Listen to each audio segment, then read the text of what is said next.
말씀 함께 보겠습니다. 요한계시록 10장 1절에서 11절 말씀입니다. 요한계시록 10장 1절에서 11절 말씀.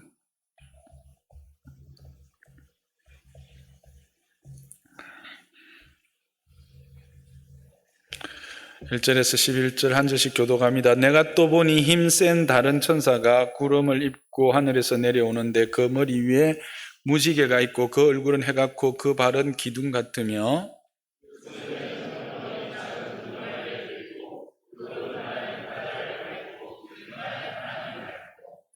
사자가 부르짖는 것 같이 큰 소리로 외치니 그가 외칠 때에 일곱 우레가 그 소리를 내어 말하더라.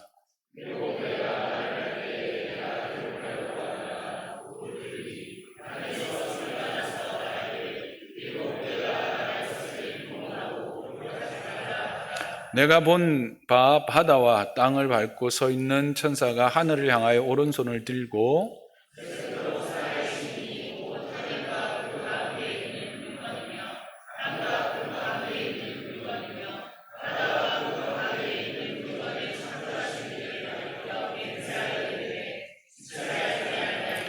일곱째 천사가 소리내는 날 그의 나팔을 불려고 할 때에 하나님이 그의 종 선지자들에게 전하신 복음과 같이 하나님의 그 비밀이 이루어지리라 하더라.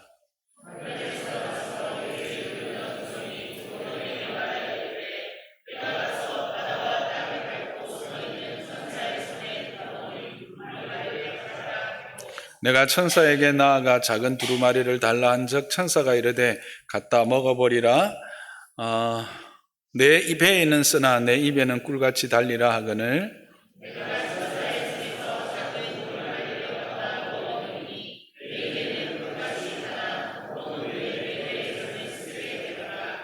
함께 읽습니다. 그가 내게 말하기를 내가 많은 백성과 나라와 방언과 임금에게 다시 예언하여야 하리라 하더라. 아멘. 오늘 10장 말씀은 이제 당연히 9장 말씀 다음에 나오는 거겠죠. 9장의 내용이 뭡니까? 여섯째 나팔입니다. 여섯째 나팔이 불려지고 그리고 유브라데 강가에 있던 네 천사가 풀려나고 그들이 부리는 마병들의 입에서 나오는 불과 연기와 유황으로 땅의 3분의 1이 죽어버립니다. 그렇게 되고 이제 일곱째 나팔이 불려져야 되는데 그 사이에 들어가는 이야기가 바로 10장과 11장 중반까지의 내용이지요. 이 내용을 이해하기 위해서는 우리가 전체적인 구조를 다시 한번 확인해 볼 필요가 있습니다. 요한계시록은 4-3 구조로 됐다고 그랬죠. 그죠? 네 인, 네 나팔, 네 대접이 이제 같은 형식으로 반복되고 그리고 이제 다섯 여섯째가 나오고 그리고 막간이라고 하는 이야기가 전해지고 그리고 이제 일곱째가 시행되어집니다. 그래서 요 여섯째와 일곱째 사이에 들어가는 이 이야기들의 의미가 아주 중요하죠. 이게 우리가 앞에서 인에서 확인했듯이 그 여섯째까지의 내용이 구체적인 심판의 내용입니다. 그러면 그 심판이 무엇을 의미하는지를 보다 더 분명히 하고 그 심판에 대한 성도들의 자세나 또 성도들에게 의미하는 바가 무엇인가를 설명해 주는 그 부분이 바로 이 막간 여섯째와 일곱째 사이에 들어가는 이야기입니다. 그죠? 그래서 여섯째인 심판은 무엇입니까? 해가 빛을 잃고 달이 빛을 잃고 별들이 떨어지고 천지개벽이 일어나죠. 그래서 그 하나님의 진노가 정말 엄하게 이 땅에 임하는데 그것이 얼마나 큰 진노인지는 땅에 사는 자들이 이 바위를 향하여 산을 향하여 내 위에 떨어져서 어린 양의 진노로부터 나를 숨겨달라고 말할 만큼 크고 두려운 진노가 종말의 때에 임할 것이다 라고 하는 거죠.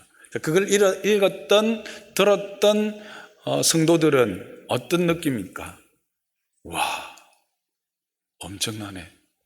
나는 어떻게 되는 거지? 우리는 어떻게 되는 거야? 할 때 너희는 그들과 상관이 없다. 너희는 바로 이마에 하나님의 인을 받은 자들이다. 너희는 14만 4천 신약과 구약에 구원받은 자들에 속한 자이기 때문에 이 심판에서는 제외된 하나님의 백성의 그 은혜를 입은 자들이다 라고 해서 그들을 위로했던 말씀으로 우리는 확인했습니다. 그죠?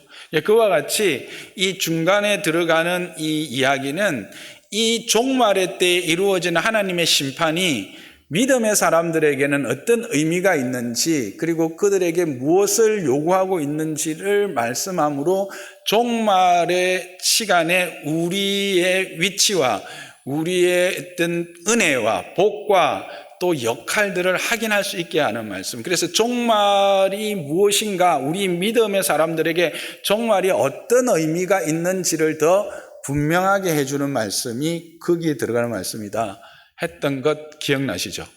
오늘도 그런 이야기가 전개되고 있는 겁니다. 그래서 그냥 보면 또 천사가 나타나고 또 뭐 하나님의 말씀이 나타나고 이게 반복되는 것 같지만 요 이야기는 앞에 재앙 나팔과는 조금 성격이 다른 말씀인 것을 여러분은 기억하고 함께 말씀을 풀어가 보도록 하겠습니다. 그래서 1절에 보면 내가 또 보니 힘센 다른 천사가 나타났다고 합니다. 그죠? 그래서 앞에 유브라데 강가에서 풀려났던 천사들 결국 이제 사단의 수하에 있던 자들과는 다른 존재입니다.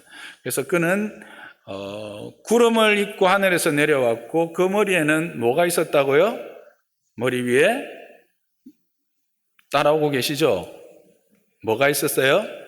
무지개가 있었습니다. 그리고 그 얼굴은 뭐 같았고요? 해 같았고 그 발은 불기둥 같았습니다.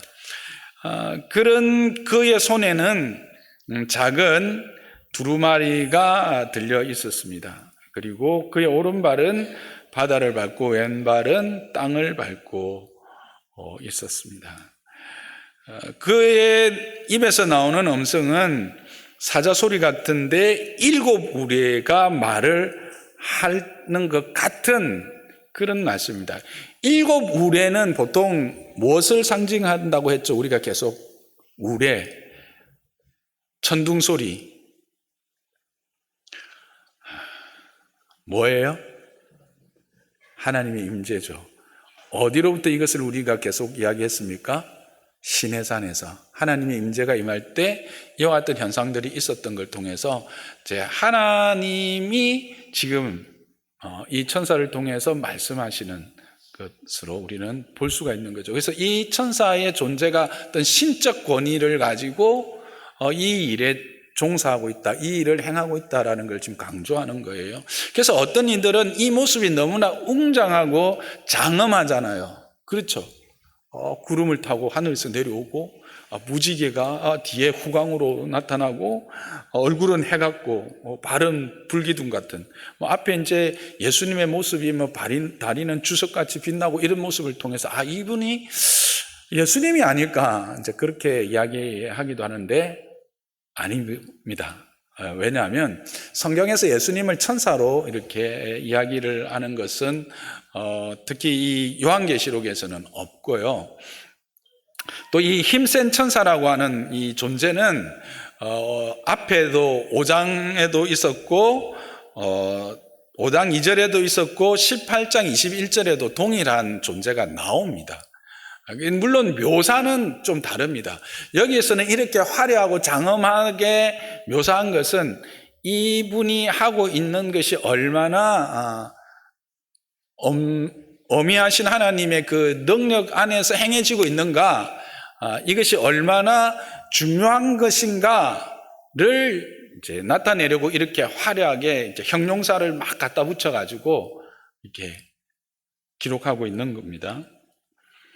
그래서 이 천사가 이제 그렇게 서 있는데 그의 손에는 뭐가 있었다고요?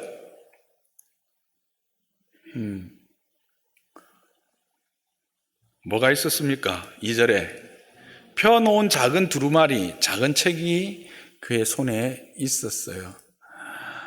근데 그 이제 책을 들고 7 우레가 말할 대로 이제 크게 외쳤기 때문에 사도 요한이 그 우레가 말하는 것을 기록하려고 했습니다. 그랬더니 뭐라고 말합니까? 기록하지 말라. 4장 말에 임봉하고 기록하지 말라 하더라. 임봉하고 기록하지 말라 그렇게 말합니다. 여기서 이제 우리는 이제 궁금해지는 거죠. 기록하지 말라 했는데 이게 뭘까? 왜 임봉했을까?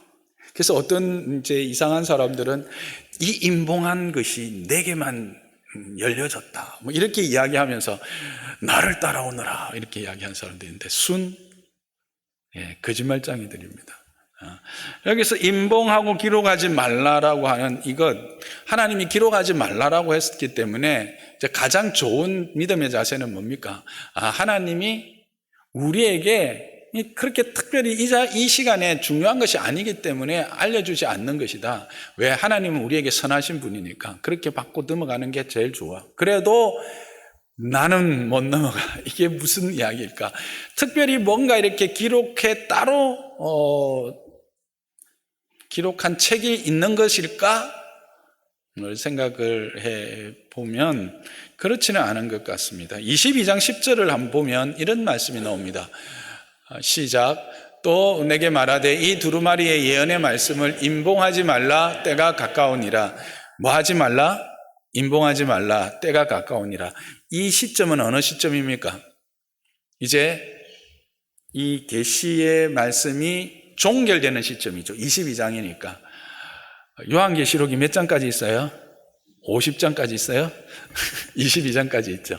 그러니까 이게 이제 계시록의 말씀이 종결되는 시점에서 모든 말씀이 임봉되지 않도록 하라고 말씀하셨기 때문에 이 안에 있는 임봉하고 기록하지 말라고 하는 것이 따로 어떤 책으로 존재하지는 않는다라고 하는 사실을 우리는 알 수 있습니다. 그러면 이게 왜 여기에서 이렇게 말씀하셨을까? 계속 의문을 알 수 있는데 많은 학자들은 이렇게 이해를 합니다.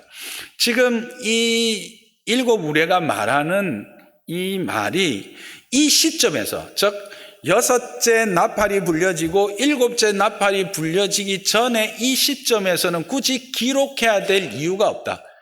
이걸 괜히 기록하면 전체적인 흐름에서 오히려 우리가 조금은 혼란을 겪거나 뭐 그럴 수 있는 말씀일 것이다 라고 이제 해석을 합니다. 그러나 이 말씀이 결국은 어디에는 들어가 있다?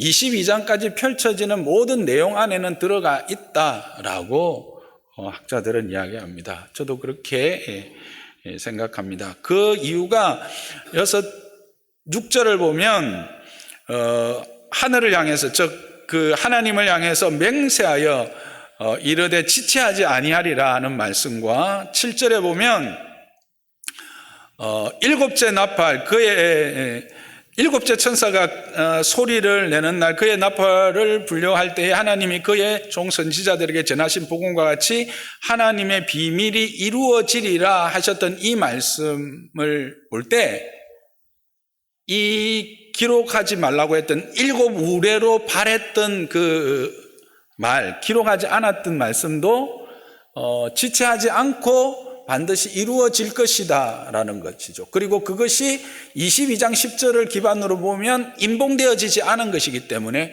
이 안에 어느 시점인가는 있을 것이다 라고 하는 것을 우리는 알고 그렇게 이 시점에서는 이 말씀을 미리 기록할 필요가 없어서 하나님이 우리가 그 말씀 때문에 혼란을 겪거나 또 다른 어떤 잘못된 해석이 될 수 있는 거라서 기록하지 말아라 라고 하셨다고 하는 해석이 가장 합당한 것 같습니다. 왜 그렇습니까? 하나님은 선하시고 우리에게 좋은 것 주시는 분이시기 때문에 그렇습니다. 그래서 우리가 어떤 말씀을 해석하고 이렇게 적용할 때 이것이 가장 중요한 그 기준 중에 하나입니다. 하나님은 우리에게 좋으신 아버지다. 좋은 것 주기 원하시는 분이시다. 라고 하는 것을 늘 그 기저의 바탕에 깔고 우리가 해석을 하는 게 좋습니다. 이제 그렇게 기록하지 말라고 하고, 그러나 지체하지 아니하고 또 반드시 이루리라고 한 말씀이 전해지고 나서 하늘에서 다시 음성이 들립니다. 8절이죠. 가서 그 손에 펴놓은 두루마리를 가지라, 그렇게 말합니다. 이 요한에게 준 것이죠. 이 기록된 말씀을 너가 가져라 라는 겁니다. 그런데 가지려 갔더니 천사가 그걸 어떻게 합니까? 줍니다. 주는데 그냥 주지 않고 뭐라고 하면 줍니까? 그렇죠. 갖다 먹어버리라. 이 좀 천박한 말처럼 들리는데 이 말이 아주 중요한 의미를 가지고 있습니다. 이 말이 실질적으로 오늘 10장을 해석하고 풀이하는 데 아주 핵심적인 의미를 갖고 있는데요. 여기서 먹어버리라 라고 하는 말씀은 단순히 그냥 먹는 것을 의미하는 것 이상의 의미가 있는데, 이 먹어버리라고 하는 것은 몹시 굶주린 상태에서 어떤 음식을 받아 먹는 것을 의미하는 단어를 쓰고 있습니다. 그냥 배가 부른데 억지로 받아 먹는 게 아니고 아주 굶주린 상태에서 어떤 음식을 받아서 먹을 때 쓰는 단어를 사용하고 있다라는 거죠. 그 말은 이 책을 받는 마음의 자세가 어떠해야 될까 하는 것을 보여주는 거죠. 어떠해야 된다는 겁니까? 배가 아주 고픈 사람이, 굶주린 사람이 음식을 받게 되면 일단 어떤 생각이 들죠? 감사하게 되죠. 그리고 귀하게 생각하게 되죠. 존귀하게 생각하죠. 기쁨으로 받겠죠.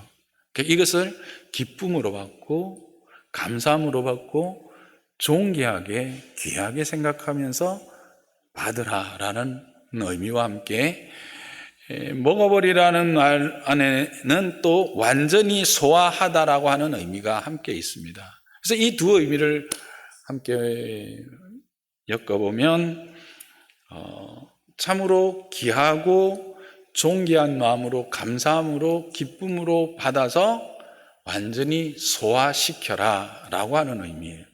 그것이 이 단어 안에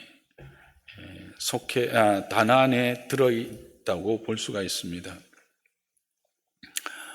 소화시키라고 하는 말은 또 한 걸음 더 나가면 어떻게 해석할 수 있습니까? 우리의 자신이 되는 거죠. 우리의 삶이 되는 거죠.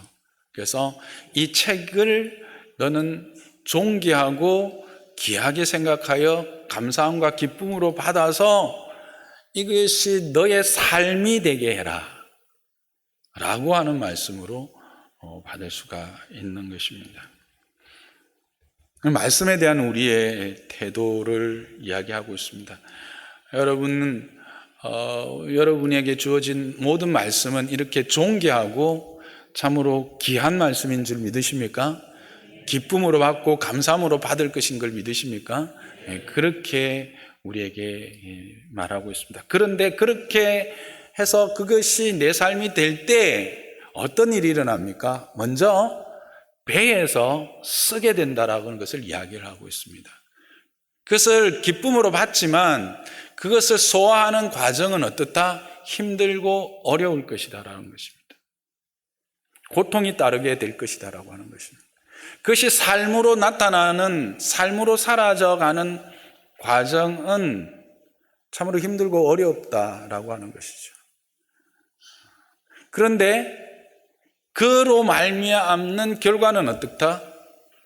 달게 된다라는 겁니다. 이 순서가 저는 중요하다고 생각합니다. 우리가 먹을 때는 솔직히 어떻게 먼저 먹습니까? 입으로 먼저 먹어서 배로 간다고 생각하죠. 그런데 오늘 말씀은 배가 먼저 쓰고 입이 달게 된다고 했습니다.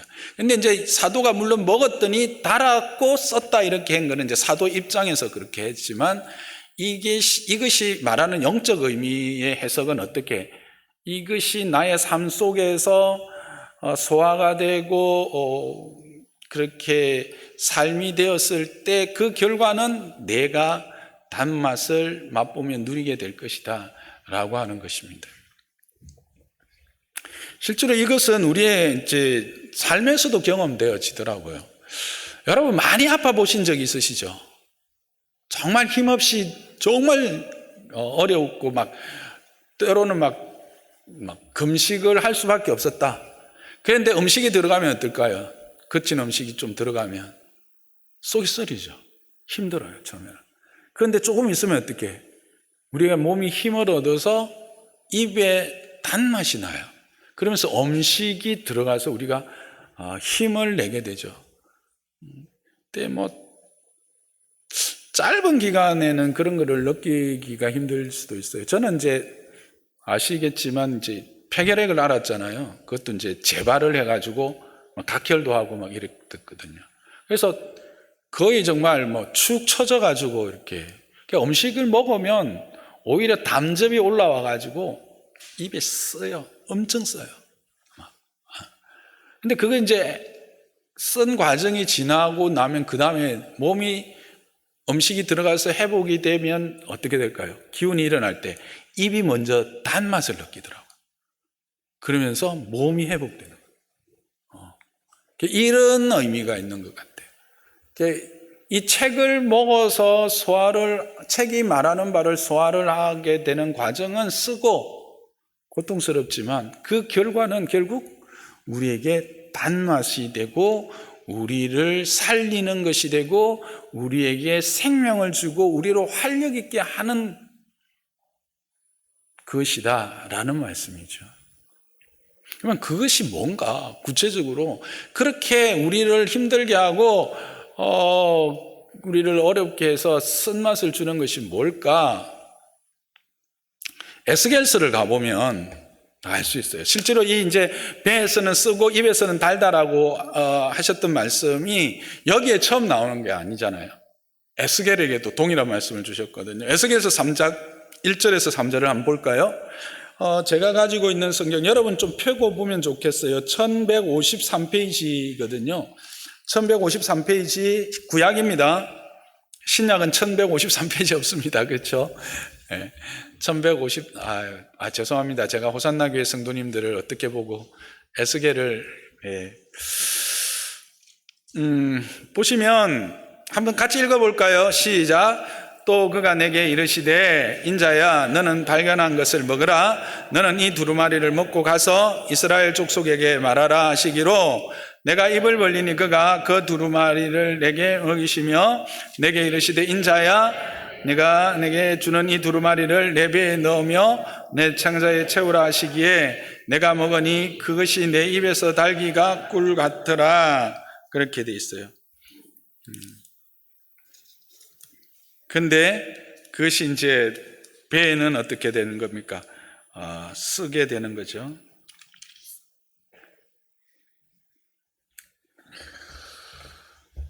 왜 이런 일들이 일어날까? 그건 이제 2장을 보면 돼요. 2장 3절에서 10절을 보면 이것을 주신 그 배경을 이야기하고 계시거든요.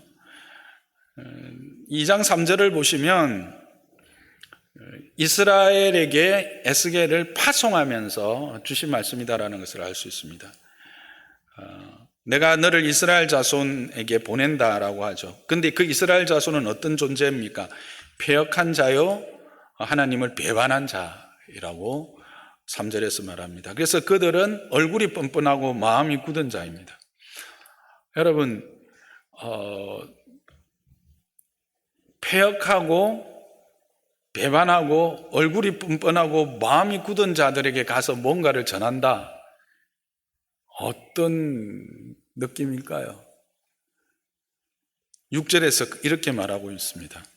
비록 가시와 찔레와 함께 있으며 정갈 가운데 거주할지라도, 즉 그런 삶은 가시와 찔레와 함께 있는 것과 같고 전갈 가운데 거주하는 것과 같다라고 하는 겁니다. 가시와 찔레와 함께 있어 보신 적 있으십니까 혹시? 어릴 때 촌에서 자란 분들은 있을 겁니다. 여름이 되면 이제 전쟁놀이나 뭐 이런 거 하다가 숨으면 어디에 숨을까요? 풀섭이나 이런 데 그냥 들어갑니다. 들어갈 때는 눈에 잘 안 띄어요. 근데 나오면 어떻게 될까요? 이 찔레들이 보통 이렇게 막 모여 있어요. 가시 이런 것들이 이렇게. 그래서 막 찢기고 막 이렇게 나오거든요. 50대들도 전쟁놀이 안 해봤나? 야, 이거는 진짜 옛날 이야기네. 그러면 들판에서 그 전쟁놀이를 했던 추억이 없군요. 어쨌든 우리 때는 그런 겁니다. 이게 막 몸이 나도 모르게 상처를 입고요. 이렇게 고통스러워요. 찔리고 찢어지고 막 그렇게 되는 거죠. 전갈 가운데 있는 것 어떻겠습니까? 전갈에 쏘이는 것. 저도 한번 이거는 안 쏘여봐서 모르겠는데 엄청나게 고통이 돼. 독이 있으니까. 그런 상태라는 거예요. 뭘 하는 것이 패역하고 하나님을 배신하고 얼굴이 뻔뻔하고 마음이 굳은 자에게 가는 것이, 그게 바로 뭐와 같은 것이다? 먹어서 배가 아픈 것 같은 것이다라는 겁니다. 그런데 누구에게 이 말씀이 동일하게 주어졌을까요? 11절에 보면 사도 요한에게 동일하게 주어졌어요. 11절을 우리 한번 읽어볼까요? 시작.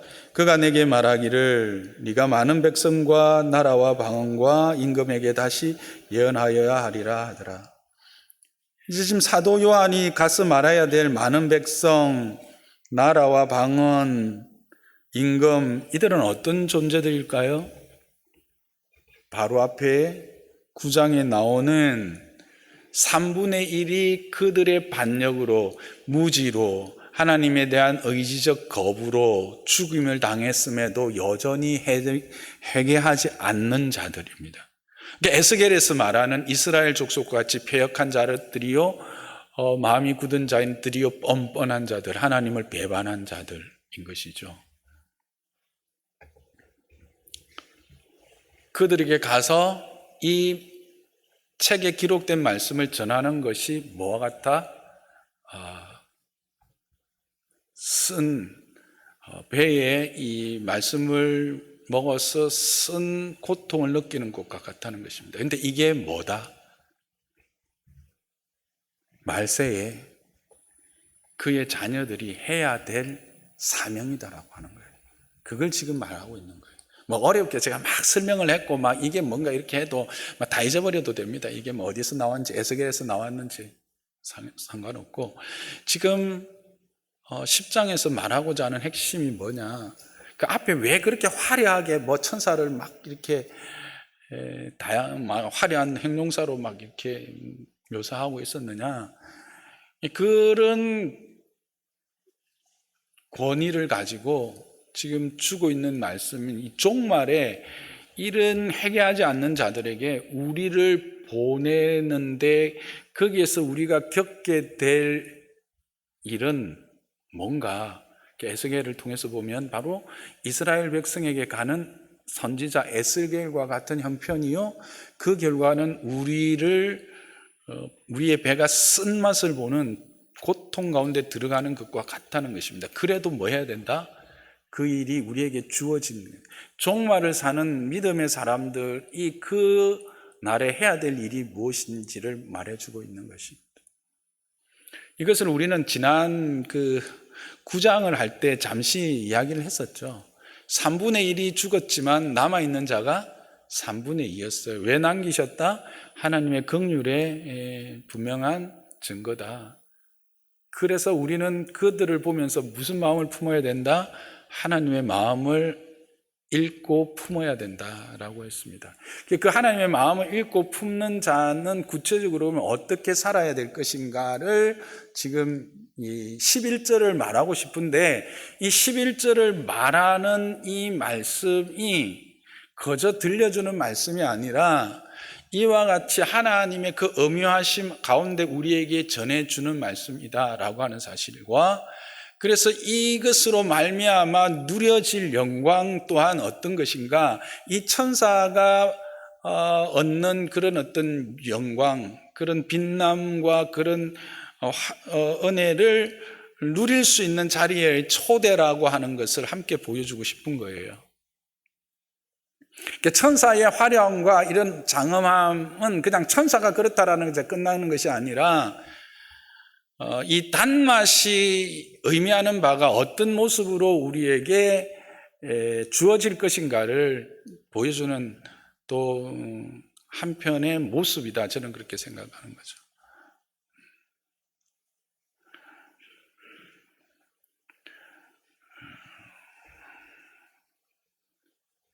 쉬운 말을 왜 이렇게 어렵게 썼을까, 그런 생각을 할 수는 있습니다만, 핵심은 종말을 사는 우리에게 주어진 사명이 무엇인지를 분명히 이야기를 하며 그 일에 따르는 결과가 무언가를 분명히 보여주는 거예요. 그래서 이거는 여기에 종말을 사는 그의 백성들의 소명임과 동시에 또 한 걸음 더 나아가서 큰 의미로 보면 이 땅에서의 믿음의 걸음을 걸어가는 자의 삶이 어떠할 것인가를 보여주는 거예요.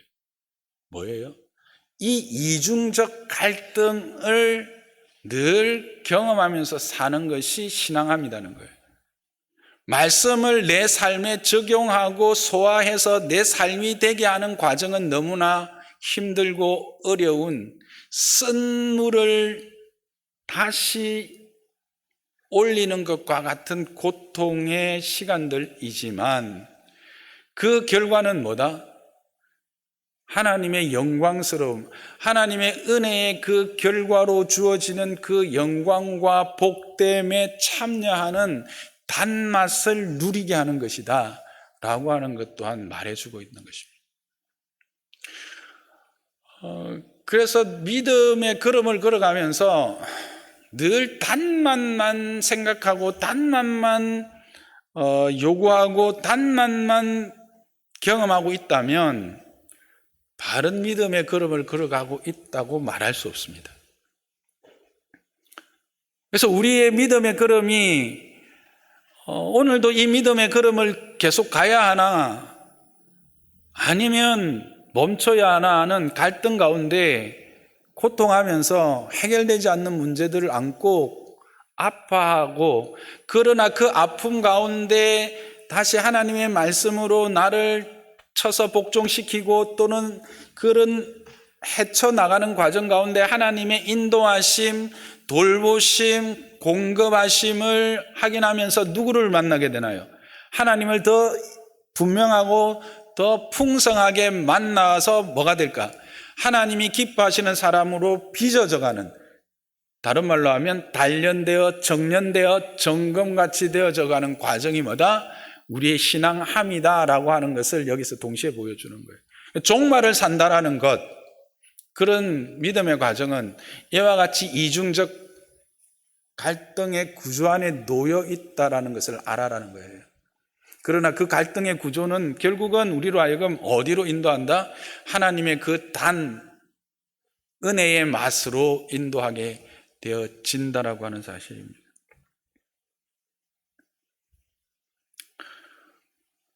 여러분 가운데서도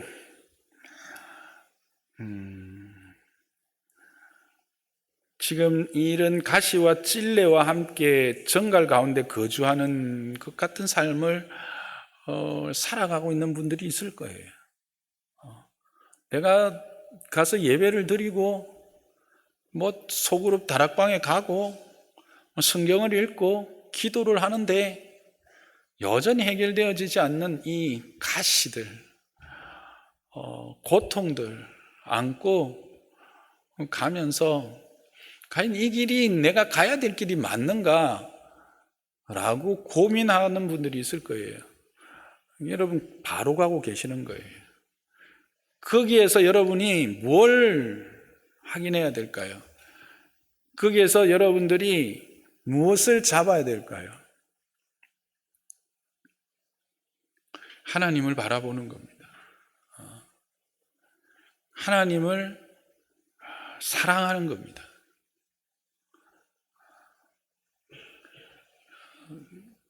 요한복음에 보면 마지막 장에 보면 예수님이 갈릴리에 있는 제자들을 찾아가십니다. 그리고 그들과 함께 먹다가 베드로에게 네가 나를 사랑하느냐라고 묻습니다. 이유는 뭘까요? 양을 먹이고 양을 치게 하기 위해서 말씀하신 거죠. 3번이나 묻습니다. 그럴 때 베드로가 내가 주를 사랑하는 줄 주님이 아십니다. 이 말은 무슨 의미입니까? 왜 예수님 물어보셨습니까? 내 양을 치고 내 양을 먹이는 것, 즉 하나님의 사명에 순종하고 하나님의 사명을 감당하기 위해서 네가 필요한 게 뭔지 아느냐를 말씀해 주고 싶은 거예요. 그게 뭐다? 사랑이에요. 무슨 사랑? 예수님을 사랑하는 마음이에요. 예수님 사랑. 예수님 사랑하는 마음이 있으면 그 어떤 환경에서도 어떠한 그런 상태에 던져져 있어도 능히 그 일을 감당할 수 있다라고 하는 것을 말씀해 주고 싶으셨던 거죠.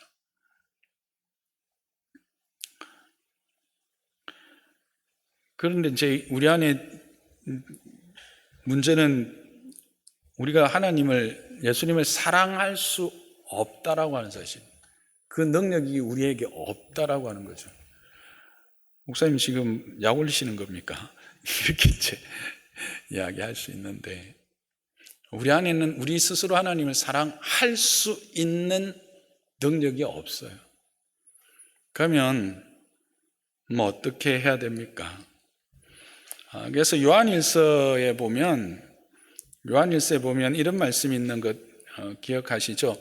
우리가 사랑하면 그가 먼저 우리를 사랑하였기 때문이다라는 말씀 기억나시죠?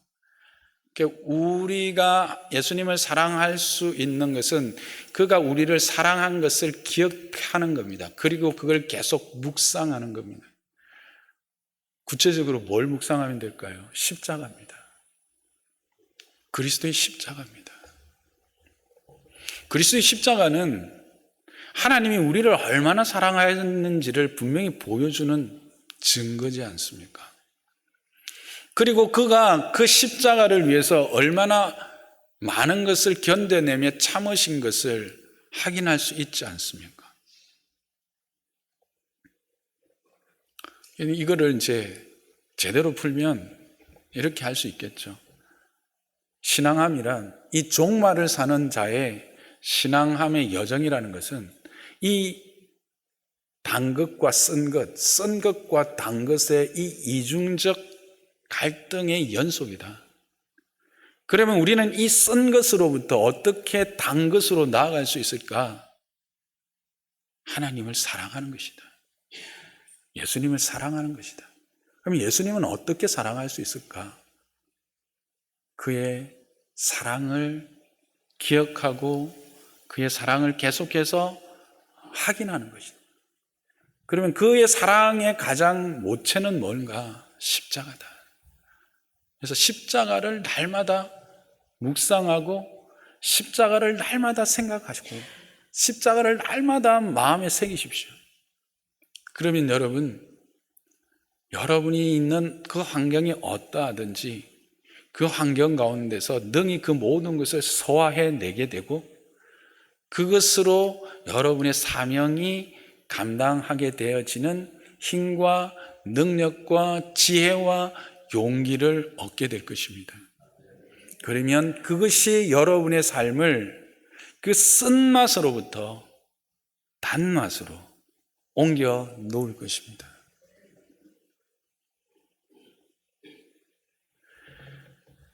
말씀을 정리하겠습니다. 세상은 하나님의 진노 앞에서조차도 그들의 무지와 의지적 거부로 하나님을 섬기지 않고 하나님을 섬기는 그 자리로 돌아오지 않습니다. 그럴 때 우리는 어떻게 해야 합니까? 그냥 지켜봐야 할까요? 아닙니다. 주님은 우리에게 말씀하셨습니다. 너희가 그들을 위해서 가야 된다고. 그 백성들을 위해서 가고 비록 임금이라 할지라도 두려워 말고 가야 한다고 말합니다. 그러나 그 길은 가시밭길이고 그 길은 정갈 속으로 들어가는 참으로 고통스러운 길입니다. 그러나 그 고통이 내 안에서 온전히 소화된다면, 그 고통이 내 안에서 온전히 나의 삶으로 체득되어지고 나의 삶을 통해서 그것이 소화되어지고 내 삶으로 나타나게 된다면 하나님은 그것을 통해서 나의 삶을 참으로 맛깔나는 삶으로 변화시켜 주실 것이라는 것입니다. 그것이 우리에게 주신 바 소명이며 약속입니다. 그럼 이것을 어떻게 우리는 누릴 수 있을까요? 하나님을 사랑함으로, 그 사랑의 힘으로 이것을 감당할 수 있습니다. 그러나 그 사랑은 우리 안에 없습니다. 그 사랑은 그리스도께로부터 이미 우리가 받은 사랑이기 때문에 우리를 사랑하신 그 사랑을 우리는 계속해서 확인할 때 우리는 이 길을 갈 수가 있게 되어지는 겁니다. 사랑하는 성도님, 우리 모두는 이 사랑으로 이 모든 순간순간을 믿음의 사람으로 승리하는 저와 여러분 되시기를 주님의 이름으로 축복합니다. 말씀을 생각하면서 함께 찬양하도록 하겠습니다.